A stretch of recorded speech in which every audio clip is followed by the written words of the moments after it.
అటుకుల ఉప్మా ఫ్రెండ్స్, ఇది ఎలా చేసుకోవాలో నేను మొత్తం వీడియో పెట్టాను. మీరు మొత్తం వీడియో చూడండి, చాలా బాగుంది. Hi hello friends, good morning. నేను మీ రాకబాయ్ సాయి. హాయ్ హలో ఫ్రెండ్స్, మీరు బాగున్నారా? నేను బాగున్నాను. మీరు బాగుంటే నేను బాగుంటాను ఫ్రెండ్స్. హాయ్ ఫ్రెండ్స్, చాలామంది ఇలా అంగన్వాడీలో ఇచ్చిన అటుకుల్ని వేస్ట్గా బాగాలేవని చాలామంది వాడరు, యూజ్ చేయకుండా అలా ఉంచటం, పడేయడం అలా చేస్తారు. ఇప్పుడు ఈ అటుకులతోటి మనం మంచి బ్రేక్ఫాస్ట్ ప్రిపేర్ చేద్దాం. చూడండి, అటుకులు ఎవరు వేస్ట్ చేయకండి, జాగ్రత్తగా యూజ్ చేసుకోండి. సరేనా ఫ్రెండ్స్? ఇప్పుడు దానికి సంబంధించిన కావాల్సిన పదార్థాలు: ముందుగా అటుకులు, ఆయిల్, ఎండుమిర్చి, పచ్చిమిర్చి, ఆనియన్స్, కరివేపాకు, కారం, పసుపు, ఉప్పు, పోపు దినుసులు, పల్లీలు. ముందు అటుకుల్ని శుభ్రంగా వాష్ చేసుకోవాలి. దుమ్ము ధూళి ఉంటుంది కదా, 2 times వాష్ చేసుకొని నీట్గా ఆ నీళ్ళని వంచేసేయాలి.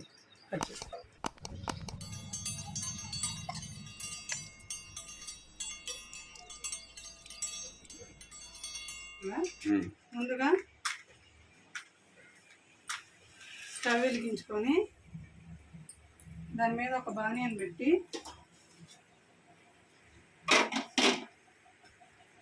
ఫస్ట్ ఆయిల్ తీసుకోవాలి, తగినంత ఆయిల్.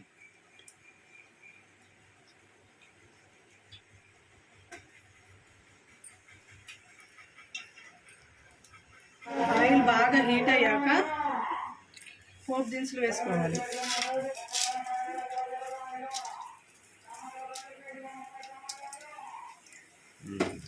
ఇలా రావాలన్నమాట.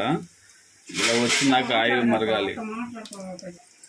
ఆయిల్ హీట్ అయ్యాక పోపు దినుసు,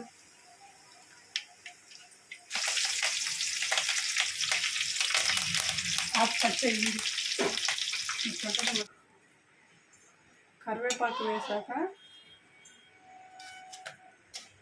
ఎండుమిర్చి,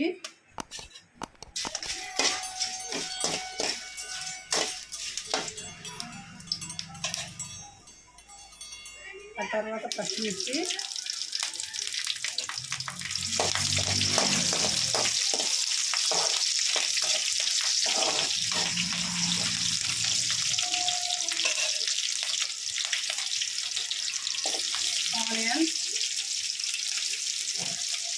ఆనియన్స్ బాగా వేగాలి ఫ్రెండ్స్. ఆనియన్స్ బాగా వేగాక ఆనియన్స్ లైట్గా వేగాక మనకి కావాల్సినంత పల్లీలు ఎక్కువగా ఉంటే ఉప్మాలో బాగా టేస్ట్గా ఉంటుంది. అందుకే నేను ఎక్కువగా పల్లీలు తీసుకున్నాను. పల్లీలు కూడా ఆయిల్లో బాగా వేపాలి.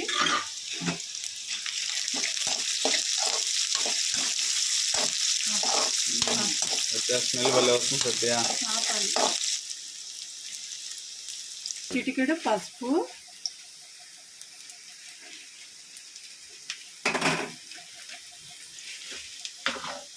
తగినంత సాల్ట్,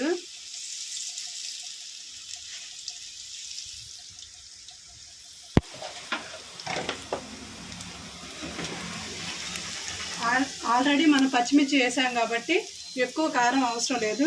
కొంచెం ఒక చిటికెడు అలా వేసుకుంటే, కారం ఎక్కువ తినేవాళ్ళు కొంచెం కారం వేసుకోండి, కారం లైట్గా కావాలనుకున్న వాళ్ళు కొంచెం వేసుకుంటే సరిపోతుంది. ఇవన్నీ బాగా మిక్స్ అయ్యేలాగా మిక్స్ చేయాలి. ఇప్పుడు లాస్ట్గా అటుకులు వేసుకోవాలి. నానబెట్టి కడిగి ఉంటే కాస్త ఉన్నాక మెత్తగా ఇలా అవుతుంది. ఆ అటుకుల్ని మనం ఇప్పుడు వేసేసుకోవాలి.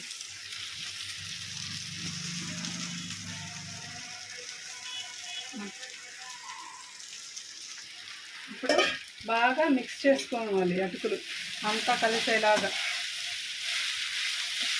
మంచి హెల్దీ ఫుడ్ అండి అటుకులు. డైట్ ఫాలో అయ్యే వాళ్ళకి కూడా ఇది మంచి హెల్దీ ఫుడ్.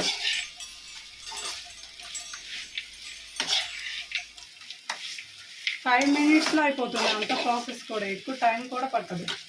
అంటే బ్రేక్ఫాస్ట్కి ఈజీగా అయిపోద్దా సత్య?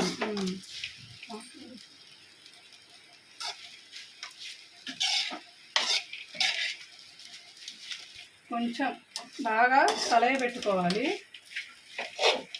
అంతా మిక్స్ అయ్యేలాగా, ప్రాపర్లీ మిక్స్ అయ్యేలాగా గ్యాస్ సిమ్లో ఉంచుకొని పెట్టుకోవాలి.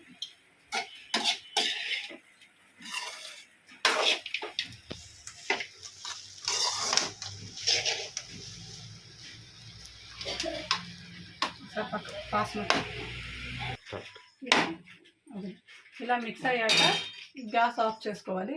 ఎక్కువ టైం కుక్ చేయాల్సినంత అవసరం మనకు లేదండి. అంతా కలయి పెట్టుకొని మిక్స్ అయిపోయాక స్టవ్ ఆఫ్ చేసుకోవాలి.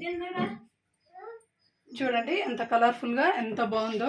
టేస్ట్ కూడా చాలా బాగుంటుంది. ఒకసారి ట్రై చేసి చూడండి.